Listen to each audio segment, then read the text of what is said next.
ಈಗಾಗಲೇ boss cinema ಟೈಟಲ್ನಿಂದನೇ ಸಾಕಷ್ಟು ಸೆನ್ಸೇಷನ್ನ ಮಾಡಿದಂತಹ ಬಾಸ್ ಸಿನಿಮಾ ಇನ್ನೇನು ರಿಲೀಸ್ಗೆ ರೆಡಿ ಆಗಿರ್ತಕ್ಕಂಥದ್ದು. ಆ ಸಿನಿಮಾದ ನಾಯಕಿ ವಂದಿತಾ ಗೌಡ ಅವರು ನಮ್ಮ ಜೊತೆಗಿದ್ದಾರೆ. ಮೊದಲನೇದಾಗಿ ಬಾಸ್ ಸಿನಿಮಾ ಫಸ್ಟ್ ಟೈಟ್ಲ್ ಹೇಳಿದಾಗ ಏನು ಅನ್ನಿಸ್ತು ನಿಮಗೆ? ಫಸ್ಟ್ ನನಗೆ ಟೈಟಲ್ ಹೇಳಲಿಲ್ಲ, ಫಸ್ಟ್ ಕತೆ ಹೇಳಿದ್ರು, ಈ ಥರ ನಿಮ್ಮದು ಪಾತ್ರ ಹಿಂಗಿರುತ್ತೆ ಅಂತ ಹೇಳಿದ್ರು. ಅದು ಕೇಳಿದ ತಕ್ಷಣ ನಂಗೆ ಸ್ವಲ್ಪ ಭಯನೂ ಆಯಿತು. ಆಮೇಲೆ ಯೋಚನೆ ಮಾಡ್ತಾಯಿದ್ದೆ, ನನ್ನ ಪಾತ್ರ ಮಾಡಬೇಕಾ, ಸಿನಿಮಾ ಒಪ್ಕೋಬೇಕಾ ಅಂತ.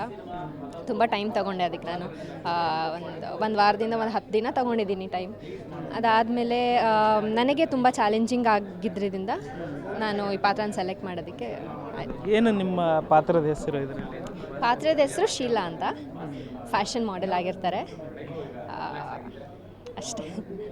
ಎಸ್, ಅಂದರೆ ಸಾಕಷ್ಟು ಕೌತುಕ ಮೂಡಿಸಿತ್ತು. ಸಿನಿಮಾ ರಿಲೀಸ್ ಹಂತಕ್ಕೆ ಬಂದು ಮತ್ತು ಕೋರ್ಟ್ ಮೆಟ್ಲೇರಿತ್ತು. ಇವಾಗ ಅದೆಲ್ಲ ವಿವಾದ ಬಗೆಹರಿದು ಸಿನಿಮಾ ರಿಲೀಸ್ ಹಂತಕ್ಕೆ ಬಂದಿದೆ. ಸೊ ಅದಕ್ಕೇನು ಹೇಳಿ? ಅದಕ್ಕೆ ತುಂಬ ಖುಷಿ ಆಗುತ್ತೆ. ಬಿಕಾಸ್ ಈ ಕಂಪ್ಲೀಟ್ ಕ್ರೆಡಿಟ್ಸ್ ನಮ್ಮ ಪ್ರೊಡ್ಯೂಸರ್ ಮತ್ತು ಡೈರೆಕ್ಟರ್ಗೆ ಹೋಗಬೇಕು. ನಾವೆಲ್ಲ ಕಲಾವಿದ್ರಿಗೂ ಏನು ಪ್ರಾಬ್ಲಮ್ ಆಗದೇ ಇರೋ ರೀತಿ ಸೇಫಾಗಿ ನೋಡ್ಕೊಂಡಿದ್ದಾರೆ ಆ್ಯಂಡ್ ಅವರಿಬ್ಬರೇ ಹ್ಯಾಂಡಲ್ ಮಾಡಿದ್ದಾರೆ. ಇವಾಗೆಲ್ಲ ಆಲ್ಮೋಸ್ಟ್ ರಿಲೀಸಿಗೆ ಹತ್ತತ್ರ ಬಂದಿದ್ದೀವಿ ಅಂತ ಭಾಳ ಖುಷಿ ಇದೆ. ಎಸ್, ಬಾಸ್ ಸಿನಿಮಾ ಜೊತೆಗೆ ಈ ಕಡೆ ಚಿಕ್ಕಣ್ಣವ್ರ ಜೊತೆಗೆ ಲಕ್ಷ್ಮೀಪುತ್ರ ಸಿನಿಮಾ. ಈ ವರ್ಷನೇ 2 ಸಿನಿಮಾ ಬರುತ್ತೆ ಅನಿಸುತ್ತೆ. ಆಲ್ಮೋಸ್ಟ್ ನಿಮ್ಮ ನಟನೆ 2 ಸಿನಿಮಾ ಬರ್ತಾಯಿದೆ. ಏನು ಹೇಳ್ತೀರಾ ಇದಕ್ಕೆ? ಈ ವರ್ಷ ನಂಗೆ ಸ್ವಲ್ಪ ಲಕ್ಕಿನೇ ಅಂತಲೇ ಹೇಳ್ಬೋದು. ಫಸ್ಟ್ KD ರಿಲೀಸ್ ಆಯಿತು. KDಯಲ್ಲಿ ಒಂದು ಪಾತ್ರ ಮಾಡಿದ್ದೆ. ಈಗ ಬಾಸ್ ರಿಲೀಸ್ ಆಗ್ತಿದೆ. ಆ್ಯಂಡ್ ಈಗಷ್ಟೇ ರೀಸೆಂಟಾಗಿ ನಮ್ಮ ಲಕ್ಷ್ಮೀಪುತ್ರದ ಮೊದಲನೇ ಹಾಡು ರಿಲೀಸ್ ಆಯಿತು. ಇನ್ಮೇಲೆ ಅದು ತುಂಬ ಪ್ರೀತಿ ಕೊಟ್ಟಿದ್ದಾರೆ ಜನರು. ಈಗ ನೆಕ್ಸ್ಟ್ ಲಕ್ಷ್ಮೀಪುತ್ರನೂ ಈ ವರ್ಷ ಬರ್ತಿದೆ. ಭಾಳ ಖುಷಿ ಆಗುತ್ತೆ ಈ ವರ್ಷ ಯೋಚನೆ ಮಾಡಿದ್ರೆ. ಎಸ್, ಇನ್ಮೇಲೆ ಹಾಡು ಈಗಾಗಲೇ 4 ಮಿಲಿಯನ್ ಕ್ರಾಸ್ ಮಾಡಿದೆ. ತುಂಬ ಖುಷಿ. ಎಲ್ಲರೂ ಇಷ್ಟಪಟ್ಟಿದ್ದಾರೆ ಸಾಂಗ್ನ. ಒಬ್ಬರು ಅದ್ರ ಬಗ್ಗೆ ಏನು ಈ ಥರ ಎಲಿಮೆಂಟ್ಸ್ ಇಷ್ಟ ಆಗಿಲ್ಲ ಅಂತ ಯಾರೂ ಹೇಳಿಲ್ಲ. ಎಲ್ಲರೂ ಖುಷಿ ಪಟ್ಟಿದ್ದಾರೆ ಸಾಂಗ್ ನೋಡಿ.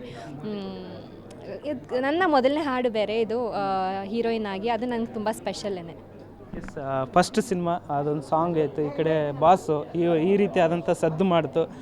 ಜೊತೆಗೆ ಈಗ ಚಿಕ್ಕಣ್ಣ ಅವರು ವೈವಾಹಿಕ ಜೀವನಕ್ಕೆ ಎಂಟ್ರಿ ಕೊಡ್ತಾ ಇದ್ದಾರೆ. ಏನು ಇಡೀ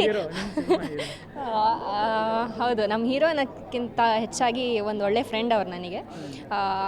ಇಡೀ ಕರ್ನಾಟಕ ಖುಷಿ ಪಡ್ತಿದೆ ಅವರ ಮದುವೆಗೆ. ಕಾಯ್ತಾ ಇದ್ರು ಕೂಡ. ಈಗ 29, 30th ಅವ್ರ ಮದುವೆ ಆಗ್ತಿದೆ. ತುಂಬ ಒಳ್ಳೆಯದಾಗಲಿ ಅಂತ ಕೇಳ್ಕೊತೀನಿ ಅಷ್ಟೇ. ಮದುವೆಗೆ ನೀವು ಹೋಗ್ತಿದ್ದೀರಾ? ಖಂಡಿತ ಹೋಗ್ತೀನಿ. ಏನು ಹೇಳೋಕ್ಕೆ ಇಷ್ಟಪಡ್ತೀರಾ? ಅಂದರೆ ಅವರ ಜೊತೆಗೆ ಕಳೆದಂಥ ಶೂಟಿಂಗ್ ದಿನಗಳಾಗಿರ್ಬೋದು, ಅವ್ರಿಗೆ ಮದುವೆಗೆ ಎಂಟ್ರಿ ಆಗ್ತಾಯಿದ್ದಾರೆ, ಹೊಸ ಜೀವನಕ್ಕೆ ಕಾಲಿಡ್ತಾ ಇದ್ದಾರೆ. ಒಂದು ಒಳ್ಳೆ ಫ್ರೆಂಡಾಗಿ ಹೇಳಬೇಕಂತ ಅಂದರೆ ಖುಷಿ ಆಗುತ್ತೆ.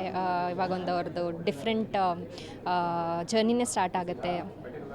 ಜೊತೆಗೆ ನನ್ನ ಆ್ಯಕ್ಟರ್ ಆಗಿನೂ ಅಷ್ಟೇ ತುಂಬ ಸಪೋರ್ಟ್ ಮಾಡಿದ್ದಾರೆ ಪ್ರತಿ ಹಂತದಲ್ಲೂ. ಹಾಗೆ ಒಳ್ಳೆ ವ್ಯಕ್ತಿನೂ ಕೂಡ. ಸೊ ಅವ್ರಿಗೆ ಒಳ್ಳೆಯದೇ ಬಯಸ್ತೀನಿ ನಾನು ಯಾವಾಗಲೂ. ಖುಷಿ ಆಗುತ್ತೆ ಅವ್ರು ಮದುವೆ ಆಗ್ಸಿದ್ದಾರೆ ಅಂತ. ಎಸ್, ಬಾಸ್ ಫೈನಲಿ ಅಂದರೆ ನಿಮಗೆ ಟೀಸರ್ ಆದಮೇಲೆ ಕಾಂಟ್ರವರ್ಸಿ ಆಯಿತು, ಕೋರ್ಟ್ ಮೆಟ್ಲು ಇರ್ತಾ.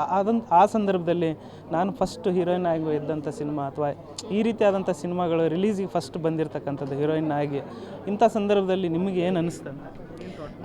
ಸಿನಿಮಾ ಮಾಡುವಾಗ ಯಾರಿಗೂ ಏನು ಐಡಿಯಾ ಇರಲ್ಲ ಹೇಗಾಗುತ್ತೆ, ಹೆಂಗೆ ತಗೊಂಡೋಗುತ್ತೆ ಸಿನಿಮಾ ಅಂತ.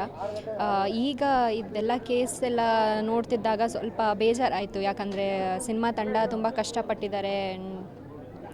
ಸಿನಿಮಾ ಅಟ್ಲೀಸ್ಟ್ ಜನಗಳಿಗೆ ರೀಚ್ ಆಗೋ ತನಕನೂ ಬಿಡ್ತಾ ಇಲ್ಲ, ಜಡ್ಜ್ ಮಾಡ್ತಿದ್ದಾರೆ, ಬೇರೆ ಇನ್ಸಿಡೆಂಟ್ಗೆ ಕಂಪೇರ್ ಮಾಡ್ತಿದ್ದಾರೆ ಅಂತ ಬೇಜಾರಾಗ್ತಾಯಿತ್ತು.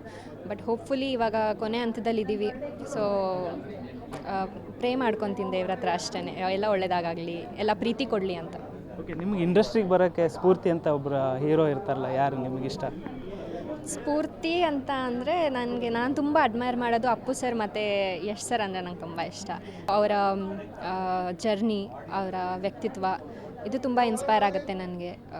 ಇನ್ನು ಸಾಕಷ್ಟು ಸಿನಿಮಾ ಅವ್ರಗಳ ಥರ ಮಾಡಬೇಕು ನಾನು ಅನ್ನೋ ಥರ ಆಸೆ ಆಗುತ್ತೆ. Okay, thank you, all the best. Thank you. Thank you.